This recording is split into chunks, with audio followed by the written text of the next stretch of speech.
Baik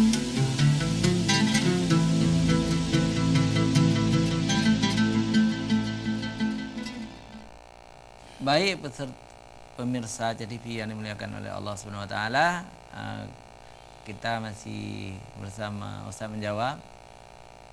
Mungkin Bapak mau menambah sedikit lagi, silakan. Kita sambung lagi apa cerita kita tadi, yaitu masalah apa pentingnya Allah hidupin hutan ya. Jadi pertama kalau kita lihat tuh Allah setelah bumi kita dihampar dijadikan pegunungan. Kemudian di pegunungan itu ditumbuhkanlah tumbuh-tumbuhan.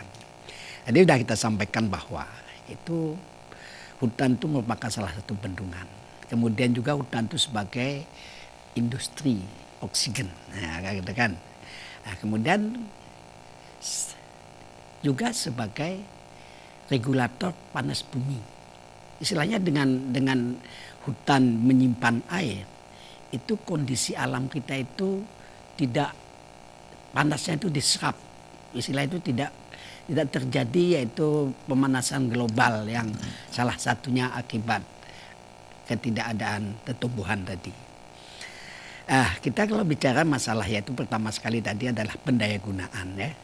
Sebenarnya pendayagunaan, daya rusak air, kemudian konservasi itu ada tiga serangkai dalam kita itu menangani persoalan sumber daya air ataupun masalah air di muka bumi.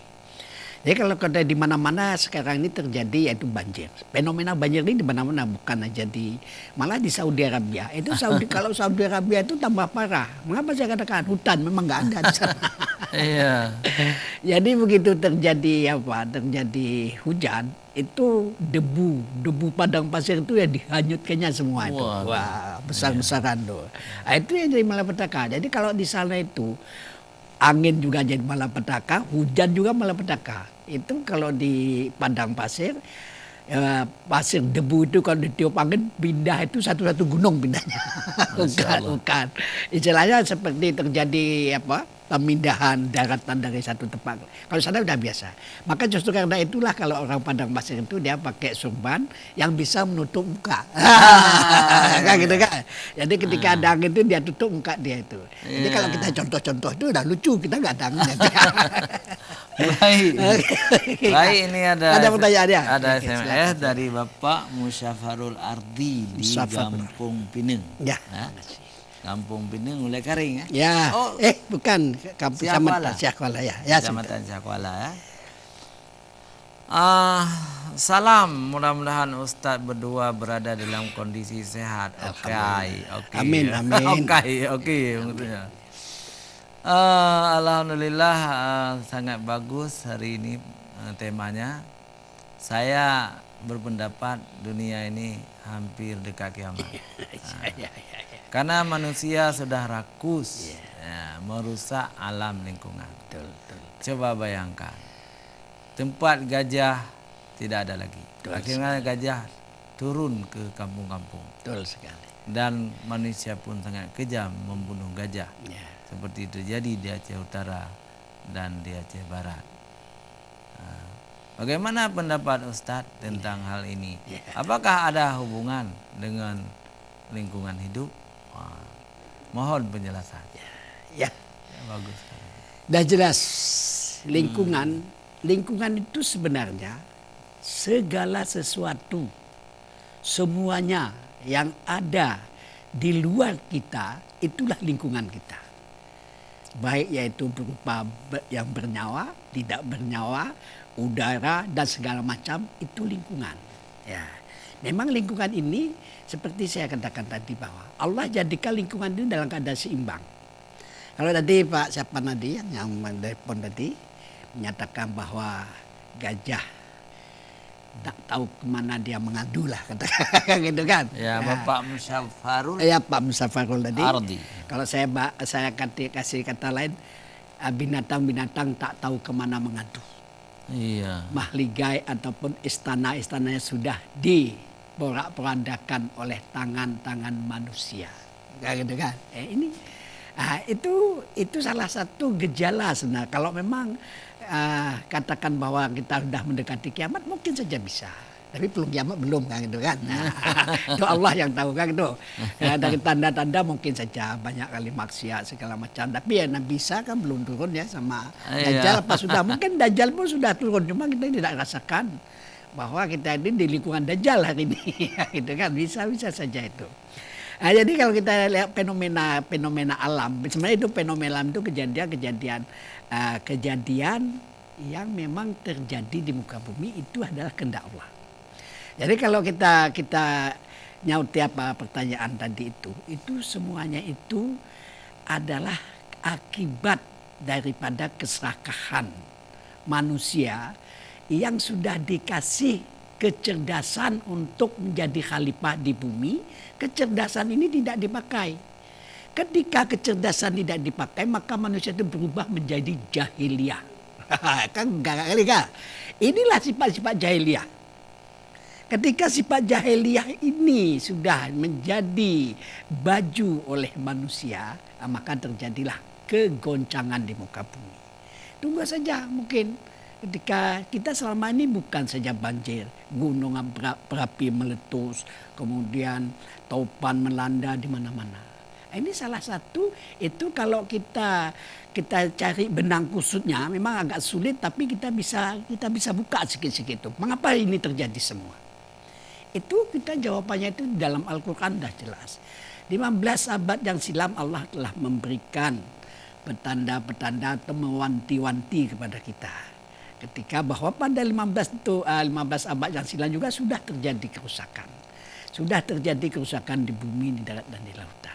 Nah ini akibat kerusakan inilah maka manusia itu diberi yaitu.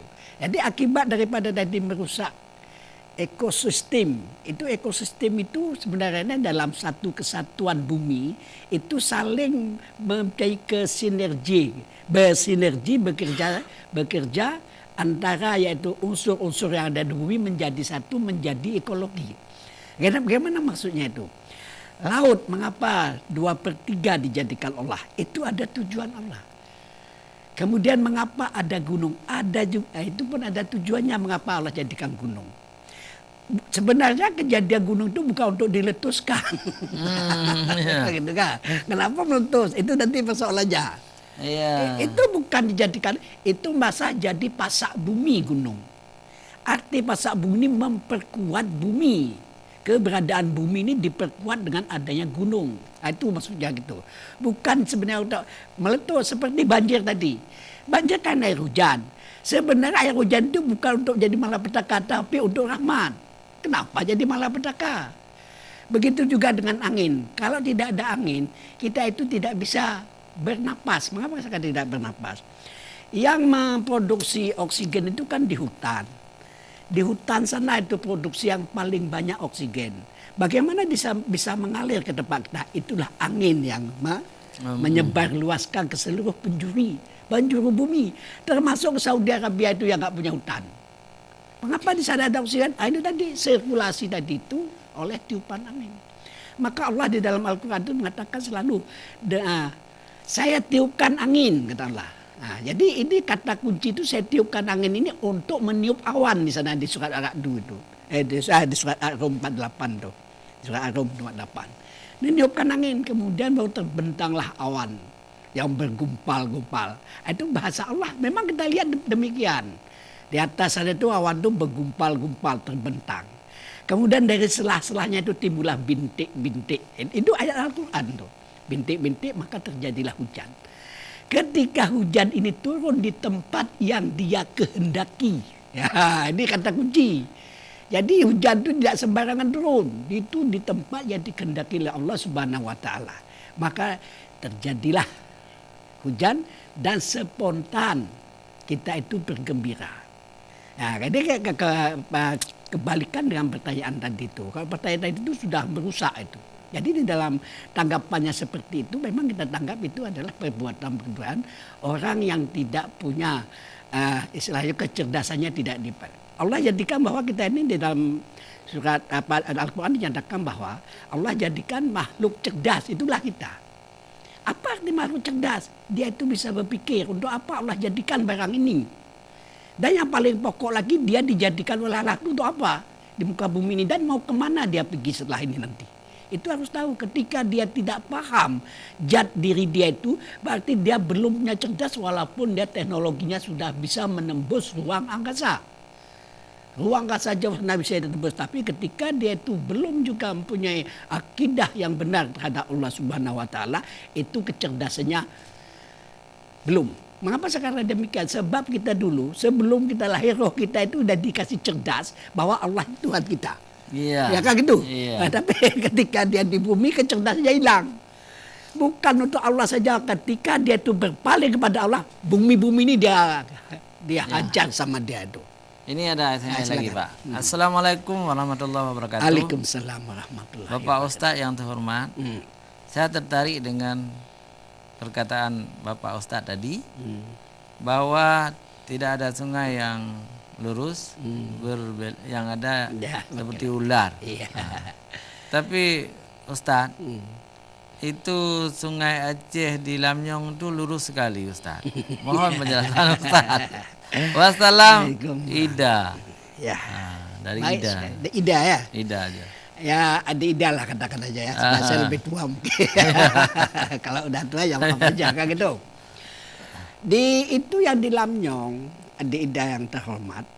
Itu bukan sungai yang dijadikan oleh Allah. Itu kata kunci dulu. Ya. Itu bahasa teknik namanya kanal atau pembuang banjir. Kayak gitu.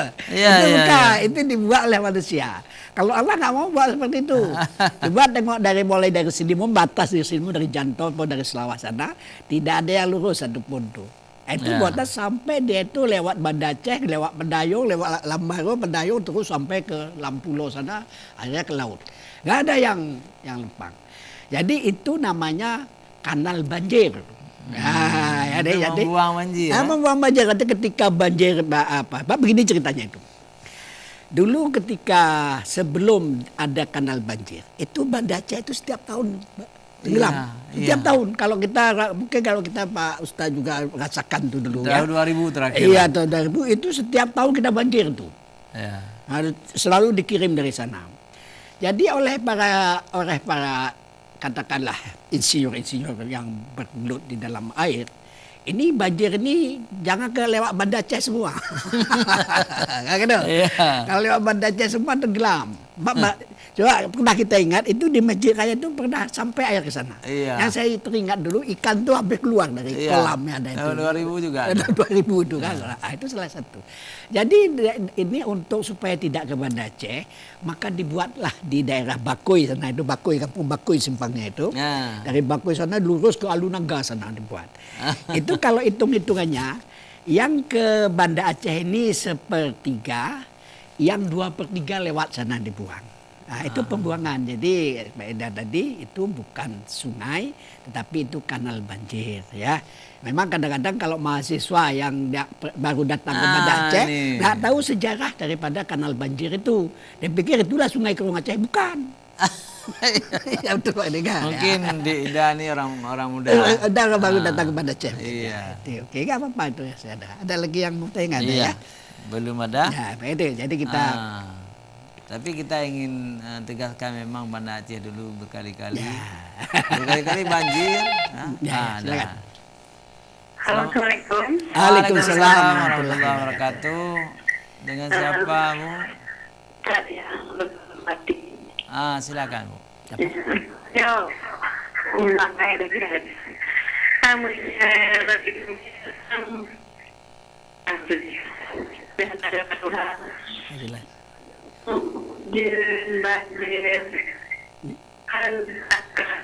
akan bila Allah Subhanahu wa taala telah ini akai ini lumayan aku juga alhamdulillah ya jadi banjir jadi kaitan dengan makamayan ya dokter. Assalamualaikum warahmatullahi wabarakatuh. Waalaikumsalam. Pak Amir coba saya kurang jelas. Jadi Umi di Cerdik ya. Ya. Memang kurang jelas, tapi tentang banjir, Pak. Apa ada mobil-mobil tadi dia bilang apa ada dia apa masalah drainase. Umi bicara tentang banjir juga. Jadi kalau kita lihat Cadi itu juga bagian-bagian dari kena banjir dulu kan dekat Krung juga. Jadi di Darussalam ya. Darussalam. Tapi dengan ada sungai buatan tuh, kanal. Ya. Alhamdulillah jadi pun nggak pernah banjir lagi. Ya. Cuman, Dulu air hujan aja di kampung sudah membuat banjir. Kalau di Peniti itu kan setinggi 5 meter. betul sekali. Orang-orang di Lambu, tempat kampung kita, Iya. itu ada perahu di rumahnya lu ya? Ya betul, ada perahu. Memang itu persiapan istilahnya kearifan lokal. Jadi dia itu mengantisipasi ketika banjir itu terjadi, dia sudah siap. Mungkin sampai beras-beras sudah. Ini kan musim banjir, beras kan air rumah mendung gitu kan. Kalau mau belanja naik perahu. Naik perahu itu yang penting-penting. Tapi kalau yang pokok-pokok mungkin sudah siap. Ya. Itu termasuk dalam kearifan lokal. Juga demikian kalau kita dulu. Sebenarnya saya juga saya datang dari pegunungan sana jauh dulu kan. Ketika saya lihat saya turun ke daerah pesisir, saya lihat di rumah-rumah ini kok ada perahu. Itu bukan banjir kan? Kalau banjir mungkin terjawab kan gitu. Ini bukan saat banjir. Loh kok banyak kali. Rupanya tandanya itu persiapan untuk banjir. Nah cuman ibu tadi itu saya kurang jelas juga ya. Mungkin kadang kalau misalnya sebab ada berbau-bau dia bilang mungkin drainase itu nggak lancar itu. Jadi gini, kita minta lagi Umi dari Cadi SMS untuk mencoba lagi telepon kali lagi tadi memang nggak jelas tadi itu, nggak jelas kita dengar. Kurang jelas. Ya. Itu kan, jadi saya pun nggak tahu apa yang mau. Umi telepon sekali lagi, siapa tahu sekarang bagus suaranya. Ya. Baik, kemudian kita sambung lagi masalah kanal banjir tadi. Saya tambahkan sedikit, ya kan? Itu kanal banjir itu khusus. Tapi ketika kadang-kadang ada para ahli melempangkan yang bentuk-bentuk es, kan ada sungai bentuk es, ada sungainya berbentuk es, habis itu dia lempang. Itu sebenarnya itu, ya silakan. Assalamualaikum. Waalaikumsalam. Ya, Jelas, Ustaz. Silakan. Jelas. Silakan jelas Umi. Jelas. Ya Ustaz. Ya. Kiban menurut ilmu pengetahuan dengan bidang agama Ustaz. Jelas Ustaz. Jelas tak ya? Kajelah, lanjut. Ya, jadi kan ilmu orang awam, orang bangai rasin kan. Karena tak baca buku. Ini ilmu agama lah, itu dari Allah mandu Ustaz. Ini dari ilmu bukan nambun, macam. Yang kiban kaitan ji Ustaz. Ya.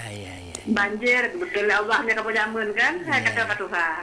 Ujian betul Allah. Cuman ingat ada ilmu yang kiban kaitan ji Ustaz, hubungan ji. Jelas kan? Jelas dah. Alhamdulillah. Terima kasih Ustaz Assalamualaikum warahmatullahi wabarakatuh. Waalaikumsalam. Jadi menyata dengar suara Umi handa pedih kata Tuhan. Ya Tuhan. Udah. Malah lega-lega tak tuju ni. Oke, kalau salah kan. Tapi di segi suara Umi sangat mantap. Sangat biasa bervokal. Mungkin baru 30-an. Ya, alhamdulillah mudah-mudahan saja. Silakan. Oke, jadi gini Umi ya. Jadi ceritanya ini antara Al-Quran dengan sains sebenarnya. Ini sains dan Al-Quran. Sainnya but pikiran manusia di dunianya. Sains itu Al-Quran itu memang sudah petunjuk. Sekarang ini kita padukan. Apa beda antara Al-Quran? Sebenarnya tidak. Sains itu ada dalam Al-Quran. Nah, kan gitu. Itu kadang-kadang cuma kita itu memisah-misah seolah-olah ini ilmu dunia, ini ilmu agama. Tidak ada itu. Saya kasih contoh. Itu hujan itu di dalam Al-Quran ada di surah, kalau Umi baca itu di Al-Quran surat Ar-Rum ayat 48 bahasa 1 atau 48 lah saya. Di sana Allah katakan bagaimana Allah itu melakukan siklus hidrologi. Artinya dari pertama bagaimana laut menguap, kemudian uap itu ditiup ke darat, kemudian dijadikan air, kemudian dia itu turun ke bumi dan kemudian mengalir menjadi rahmat bagi manusia. Ketika jadi rahmat, inilah yang diolah sama sains. Bagaimana rahmat ini diolah? Rahmat ini tidak bisa dinikmati kalau kita cuma duduk. Seperti kata orang, air minum di dalam gelas, kalau tidak kita angkat dengan tanah, tidak akan masuk ke dalam mulut. Gitu juga. Jadi air hujan yang berupa rahmat itu harus diikuti dengan sains dan teknologi. Bayangkan sekarang, itu air hujan dimanfaatkan untuk irigasi. Kalau zaman ini tak ada hujan, istilahnya itu hanya sawah itu hanya pada saat musim hujan aja kita bersawah. Tapi sekarang dengan adanya teknologi kita buat bendung, kemudian air itu bisa kita alirkan kemana kita mau suka. Itu sehingga apa? Sehingga hasil daripada sawah itu berlipat-lipat dibandingkan dengan yang pada saat hanya andalan yaitu air hujan dulu. Sawah tak ada hujan istilahnya itu. Itu salah satu. Kemudian gimana lagi? Diolah lagi air itu. Gimana diolah menjadi air minum. Katakanlah Kota Banda Aceh. Air minum itu dari sungai, bukan dari sumur. Yeah. Jadi PDAM itu ngambil air sungai dari sungai. Cuma kalau PDAM itu ngambil air sungai sebenarnya nggak boleh pakai hilir sini. Itu ada kesalahan sebenarnya itu. Harus mengambil air dari hulu. Sebab di sana itu air masih dikatakan lestari bersih. Kalau di hilir ini sudah buang sampah dari Silimbong ke sini dalam apa itu manok-manok mati kayak itik langkrung, sampah itik langkrung. Kemudian irigasi itu disemprot lagi dengan apa itu racun-racun intisida itu, kemudian masukkan ke dalam sungai. Itu yang kita ambil hari ini untuk minuman orang Banda Aceh. Dan juga tidak lancar PDAM ini lagi. Maka ini persoalan. Begitu nikmat Allah itu tidak sanggup dia olah. Ya. Allah sudah kasih itu air Kerong Aceh itu tidak pernah mati, setiap detik tidak pernah kering. Mengapa kita tidak bisa memanfaatkan secara baik? Inilah kesalahan kita, ketidakmampuan, kecerdasan tadi tidak kita pakai. Bukan kita tidak cerdas, tapi cerdas tadi tidak kita pakai. Akhirnya kita seperti ini. Kita itu melangkah salah kadang-kadang itu. Langkah salah inilah akibatnya dampak kepada kita. Jadi begitulah semua seperti kemudian bagaimana air hujan yang sudah diturunkan tadi menjadi hidropower. Itu di sungai-sungai yang paling yang paling besar itu selalu listrik itu tidak pakai diesel seperti kita di Banda Aceh ini pakai di Lombata itu ada mesin diesel pakai minyak. Itu di India tidak ada listrik yang pakai diesel, semua pakai air. Pakai air. Pakai air semua di sana. Baik, Pak ya. Ya, silakan. Pemirsa TV yang dimuliakan oleh Allah, jangan kemana-mana. Kita kembali setelah jeda iklan berikut.